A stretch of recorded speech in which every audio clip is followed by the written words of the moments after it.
يا مساء الفل ويا مساء الجوع اخر الليل ومساء الروتينات اللي جايه كده على الرايق يا جماعه. يا مساء الجمال. قررنا كده نشارك معاكم روتين مسائي سريع. ند اقترحت عليا ان انا اظهر معاه في القناه، علشان خاطر يا جماعه انا لما بظهر معاه في القناه بتجيب مشاهدات. هو وش السعد عليا اصلا. فقالت لي اظهر معايا عشان المشاهدات بقى وكده. فقلت لها مش شوفوا يا جماعه، شوفوا يا جماعه. المهم احنا كنا بنعمل ايه؟ لو انتوا شايفين ورا كده في خضار وفي حاجات، احنا كنا في السوق بنشتري شويه طلبات. جوعنا فجاه، وبالاخص محمود يعني حاسس ان هو وقع من الجوع. انا ما اكلتش النهارده الصراحه يعتبر حاجه، بس ما كانش في نفسي طول الخطه. اليوم معرفش ليه يعني. انا مش هاكل فجبنا جيت بقى بالليل جوعت. جبنا ايه بقى؟ مش هقول لكم احنا جبنا ايه، جبنا اكل حرشه. هروح بقى اكمل معاكم الفيديو ده ان شاء الله، واوريكم الحاجات اللي انا اشتريتها ونشوف الروتين المسائي ده هيمشي ازاي. بس في اول الفيديو لايك جامد للفيديو ده، اللي اتفرج علينا لاول مره مش عامل اشتراك ما ينساش يعمل اشتراك عشان خلاص قربنا على ال100. شجعونا كده علشان خاطر لو شجعتونا هنطلع بقى على القناه دي كل شويه نعمل لكم كده روتينات خفيفه ان شاء الله. واظهر مع هذا عشان تجيب مشاهدات. في جمله اسمها مش عارفه بيعايرني بايه كده، او اللي مني بيعايرني حاجه زي كده. محمود من تقمص الشخصيه. لا على فكره ده من الجوع. انت عارف انت لو اكلت هيبقى كويس، هتبقى كويس، مش هتقولي الكلام ده خالص. خلاص ماشي.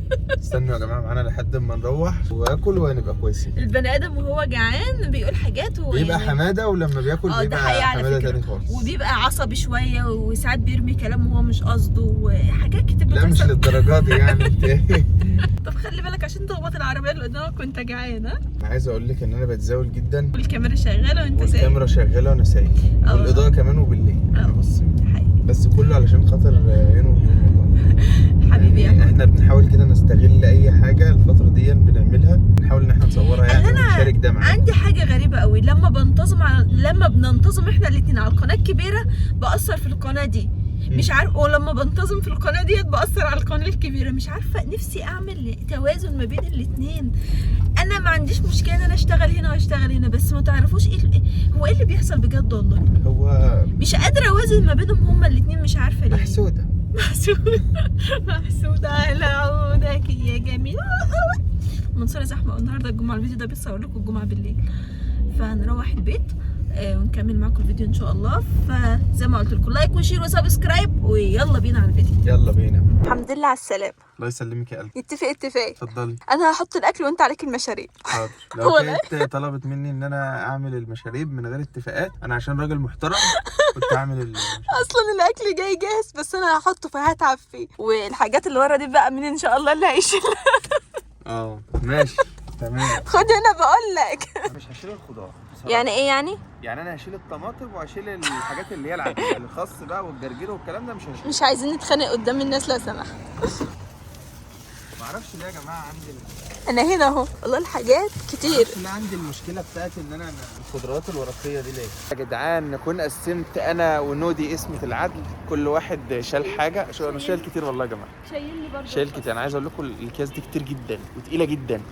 مش هرد عليكم، هي بس مش شايله الا الخس. شايله زهره شباب.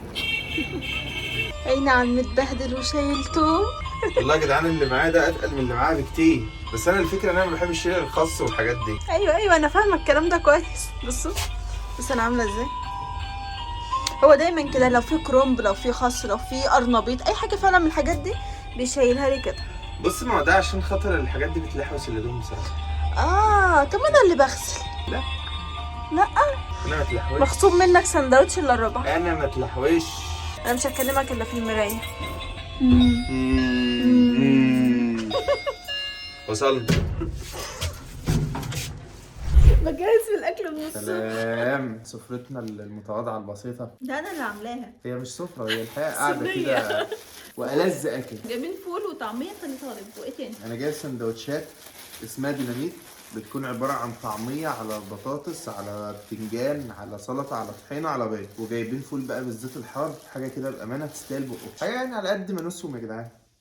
على قد حلو على قد ما نسهم. على قد ما اقسم. على قد ما اسهم. انا هبدا بسندوتش اللي هو الخلطبيطه على بعضه ده. هاتي حاجه السنه كده حلوه. ايه هعمل زي نهاد يا جدعان، بس نفتح بقى المخلل الاول. من كتر ما هي جعانه نسيت تفتح المخلل. المفروض دلوقتي انا فتحت المخلل بقى تعملي الشاي. انا قلت انا اللي هحط الاكل واشيل. عشان كده جبت على الصينيه. فظيعه نهاد دي يا جدعان، فظيعه. مش هاخد معاه حق ولا باطل. السندوتشات دي من عند البغل، اللي هو في شارع جيهان. تصدق لذيذة. بسم الله. طول اليوم حلو. انا اكلت ايه برضو، عملت سندوتش بجبنه وعليها شيبسي وشربت قهوه، وكنت عامله حسابي بصراحه يعني ان انا بالليل هاكل اندومي، فلقيت محمود جعان فقلت اشجعه مش اكتر يعني. انا ما اكلتش خالص. لا نزلي شويه بس انا رجلك مع رجلي عشان يشوفوا الاكل. حرنوق. السندوتش ده جامد. وانتوا بتتفرجوا على الفيديو ده قولوا لي ايه اخر حاجه اكلتوها. انا ممكن اقول لك سندوتش طعميه. هم ايوه انت من المتابعين. على بيض على بطاطس على بتنجان على طحينه على سلطه. عايزه اقول لكم على حاجه لفتت انتباهي وانا عنده. المنيو الساندوتش ب3 جنيه اللي هو الفول العادي والفلافل، لقيته بقى لازق ورقه كده عامل عرض للطلبه بتوع الجامعه، للطلبه كلهم يعني الناس كلها اللي تدخل تشتري. هو عامل العرض ده علشان خاطر الطلبه. الساندوتش ب2 جنيه فحلو قوي. نضرب بقى واحد فول. بصوا دي شقه الفول يعني بالظبط طول الصبح. بس عايز اقول لكم ده فول بقى ايه بالذات الحر كده حاجه ياه. طبعا فول البغل غني عن التعريف. الشقه دي تخلص في قطمتين. ده زنون قوي الله حلو. ما اكلتش من عنده من زمان. طبعا بعد الفول ده والطعميه اللي بيحصل والله يا جماعه يعني شوفوا نص السندوتش وقطمه فعلا. بعد الفول ايه اللي بيجرى لك؟ خلاص بقى خلاص بقى. الواحد احنا الاثنين مش هو بس ببقى غبي.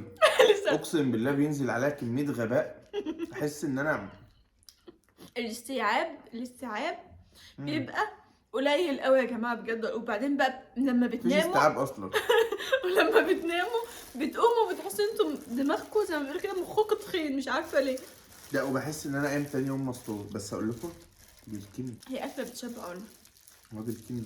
انا عامه شخص بحب الطعميه اكتر من الفول. هو انت جايب لي قد ايه؟ انا شخص طعمياوي. انت جايب لي قد ايه فول وقد ايه طعميه؟ 2 و2. انا اكلت شقتين يعني واحد يعني السلدر. ده تبع الطعميه ده. بس هو مش حر قوي لازم نقسم يا جماعه. لا الفول بالذات الحار. بس هو مش قوي مش حر قوي. هو اسمه زيت حار ومش حار. مش حار. الغباء طلع بدري قوي كده. لسه بقول لكم ده مثال حي للي بيحصل على الغباء. شجعوني اقطع معنويات في القناه دي على طول. يا حبيبي اصلا انا بقالي فتره مش بقى اعرف اعمل فيديوهات على القناه التانية دي اللي هي بتاعتي يعني. قال له محمود معايا اصلا عشان ما كنتش بعرف اعمل فيديوهات من غيرك. ببقى مبسوطه ببقى عايزه حد يقعد يتكلم معايا في الفيديو وياخد ويدي معايا الصراحه. فطبعا انا ليه من غير حوده ايه. هو اللي مدلعني هو لا بيلكم والله بيلكم. بقى انا بغني لك انت بتقول لي بيلكم والله بيلكم. هو ده الغباء. وان هي تقل ادب عليا ده الغباء برضه. ما انا عمال اقول كلام رومانسي وانت بتشكر في الفول. ده اسمه ايه بقى؟ سيبيني بقى نبقى سيبيني بقى انا كنت جعان. يلا بينا على المطبخ عشان اوريكم الحاجات اللي انا جبتها وكمان اقول لكم على الاسعار الخضار اللي مولعه نار. وانا اقوم اعمل الشاي وهي بتوريكم يا جدعان. واوريكم الدرج اللي بقول لكم عليه ونكمل الفيديو بتاعنا عشان لو فضلت قاعده افضل ما انتخ. دي بقى عشان تفضل تجري ورايا العمر كله. هتجري؟ جري الوحوش. والله اجري وانا اجري. يلا انا جري اهو. يلا انا جاي وراك اهو. جري يا مجدي. يلا بينا بقى نشوف الحاجات اللي انا اشتريتها واللي كنت نازله علشانها اصلا مخصوص. شوفوا يا جماعه التكلفه والمصاريف. شوف مكلف. جايب شبت وكزبره بقدونس ده بقدونس. والاثنين كله مع بعض. ده بقدونس يعني ولا شبت وكزبره ده؟ انت مش عارف الشبت والكزبره من البقدونس. صرف ومكلف.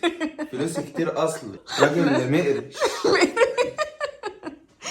ده تأثير الفول ولا تأثير المصاريف؟ تأثير الغباء. طب انا هقول لكم والله شويه الحاجات اللي انا جايباهم دولت هتعرفوا ان هم مدفوع فيهم فلوس والله. طب بصوا جبت ربطتين خس. الربطه من دي ب5 جنيه عشان غالية. بس انا اللي محاسب عليها يا جماعه. شوف وهو اصلا اكتر واحد بياكل خس. هي قالت لي ان الخس ده مسكر الصراحه. فمش عارفه. هنا بقى في واحد هنا اول ما شاف السبانخ انا عايز سبانخ. ما عملتليش ولا مره الظلمه ده. ايوه والله العظيم والله لا اجيبك ليهم بظلمك. شوفوا يا جدعان الظلمه ده ولا مره. اكلتني سبانخ. هقول لكم والله مش عارفه، انا في التوقيت ده بكون مفرزه السبانخ وهي لسه حلوه وفيها لحم كده وطريه. ما اعرفش انا ايه اللي شاغلني بقالي كام شهر دول ما عملتش لا ما سبانخ. انت مش مشغوله بيا طبعا. ما انت لو مهتمه. لا مهتمه، انا مشغوله معاك، كمان مشغوله بمين ان شاء الله. والله راجل حرنوق مش هتكلم والله. خش على اللي بعده. بصوا يا جماعه، جبت سبانخ اهو، جبت الربطه. هي قالت لي ان الربطه نص كيلو بس عشان تصفصف على اكله حلوه كده وناكل ونشبع. الربطتين دول بكام؟ ب5 جنيه. ب5 جنيه الربط. طبعا مش غرمانه. ما انا اللي غرمت وانا اللي محاسب فعارف. تعالى هنا. جبت الكوسه قمر اهي، جبت منها كيلو. جبت كيلو بصل، الكيلو ب10 جنيه وبتقول لي ان اشتروا بصل يا جدعان الايام دي علشان خاطر الايام الجايه فيها شح في البصل جامد. لا مش شح، بيقولوا ان التصدير بتاعه مش عارف فتح. ليه يعني. التصدير بتاعه فتح فهيبقى غالي. او انا جبت كيلو لان انا عندي الصراحه، وبعدين مش متاكده من المعلومه او مستنيه اشوف هيغلى ولا مش هيغلى. حاجه غريبه الايام اللي فيها البصل هيبقى نادر دي. بص بقى، دي طماطم طريه علشان اعمل منها صلصه. الكيلو فيها ب5 جنيه. وجبت هنا طماطم تانية اللي هي الجامده شويه الحلوه دي. بصوا حلوه ولذيذه ازاي. الكيلو فيها بكام؟ الكيلو وربع ب10 جنيه. جبت منها 2 كيلو ونص. انا ما كنتش محتاجه الحاجات دي كلها فاخدت من كل حاجه. يا عملت لي من كل حاجه. الكيس ده ب20 جنيه. في فلفل وفي خيار وفي ليمون وفي ايه تاني بس. نظرا للظروف الاقتصاديه يا جدعان. وفلفل عشان الحاجه غاليه. انا مش بستهلك الحاجات دي على طول، فالحاجه بتبوظ في الثلاجه وبتدبل ما بتبقاش حلوه. فانا مش لا بس ايه رايكم في الاوتفيت بتاع النادي يا جدعان؟ لازم انا اوريهم انت بتدوسوا على التوم. التوم ده يا جدعان على فكره احنا لسه جايبينه النهارده. وبعدين دي ما ايه ده بقى؟ انا عايز افهم ايه ده. علي المايك واعمل لايك. رحت لي الشاذلي يلبسني اديداس النايك الاوفر سايز. ايوه بمناسبه الاوفر سايز، عارفين ان التيشيرت ده كنت جايباه السنه اللي فاتت ب80 جنيه بس بيحرر حراره فظيعه، بيغني عن التيشيرت. الحاجات اللقطه دي بتبقى حلوه. ب10 جنيه تقريبا او ب5 مش عارفه.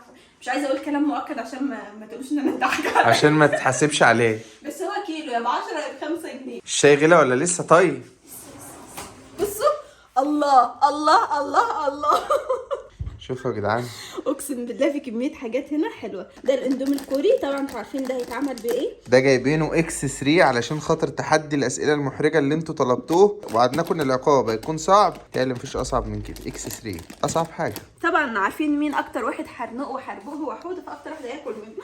هنا بقى في نسكافيه وفي شاي اللي احنا كنت وريته لكم قبل كده. وهنا حوده جاب لي، قلت له انا عايزه اندومي عادي، لقيته جايب لي 4 من دول. الله يبارك له. ساعات اطلب منه. وجبت بقى شويه مشاريب يا جدعان. ظبطت الدرج اهو. شوفوا مليت الدرج والله العظيم مشاريب. جبت بابونج اهو، وجبت ليمون بالزنجبيل، جبت قرفه بالزنجبيل، وجبت قرفه بالتفاح. فكره حلوه والله. والبتاع دي المشروب ده على حاجات كتير قوي يا بس هو حلو يعني ينسون مفيد. في شمر شاي اخضر وينسون وحبه واشواجندا وفي هنا قهوه. تمام. وريهم ان انا وريهم الصرف. في هنا قهوه. ثانيه واحده بس انا اوريهم. انا في هنا قهوه يا جدعان اهو. وده ايه ده؟ شاي. ده في هنا شاي برضه اهو. وده سكر دايت يا جدعان. اقسم بالله العظيم العلبه دي كانت في الرخص ب 160 جنيه. زمانها دلوقتي معديه. حافظ عليه. ما انا حافظ ماشي. الشاي اللي هو بتاع التفاح، القرفه بالتفاح ده على فكره طعمه حلو مختلف يعني. هو طعمه لذيذ عشان يبقى يطمر بس. كل ده من الفول يا ظالم. والله العظيم الفول ده عايز اقول لكم عمل لي حاله كده من الرفكه الغريبه. البابونج ده على فكره بيهدي كده، لما تشربوه تحس ان انتوا هاديين. بحس ان انا مش مظبوط برضه. فول يا بقى. لا شيل البابونج بقى، احنا مش هنشرب بابونج. مش هيبقى بابونج وفول. فلقيته جايب لي الاثنين دول واتبسطت. بفتح الكيس بقى لقيت بقى يا جماعه لقيت 4 من دول. ظبطتها يا جدعان. مش تعرفوا بس ان انا راجل مقرش. باكد قوي على كلمه مقرش علشان خاطر انتوا فاهمين الظروف الاقتصاديه اللي احنا فيها. تلاقي فين ده لا احسن من كده. تكلف قتاه محلوله. بيعايرني بظروفي. ظروفك ايه؟ يلا ده انت واكلاها ولع.